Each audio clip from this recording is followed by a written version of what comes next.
توی روزهای اخیر پیشنهاد الهلال به مسی سرخط رسانه هاست، ولی اخبار جدیدی رو دریافت کردیم که باشگاه الهلال به طارمی یه مبلغ خیلی زیادی پول رو برای 3 سال پیشنهاد داده.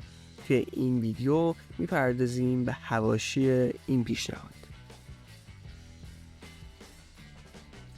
به دنبال انتشار پیشنهاد باشگاه الهلال عربستان به مهدی طارمی مهاجم ایرانی باشگاه پورتو، این خبر از روز گذشته بازتاب خیلی گسترده‌ای توی ایران و پرتغال و البته عربستان داشته و حتی رسانه‌های کشورهای دیگه هم به اون ورود کردن. یکی از این رسانه‌ها وبسایت توتو مرکاتو ایتالیا است که مدعی شده باشگاه الهلال به طارمی پیشنهاد 3 ساله ارائه کرده.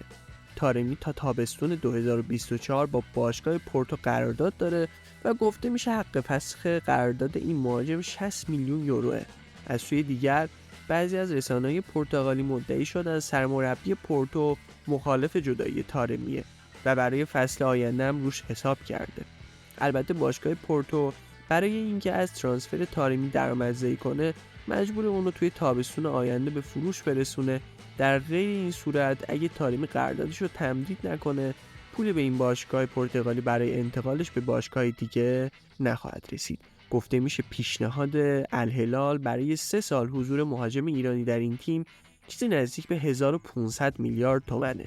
شما توی کامنت ها به من بگید که آیا مهدی طارمی اونقدر بازیکن خوبی هست که تیمی براش 1500 میلیارد هزینه کنه یا نه؟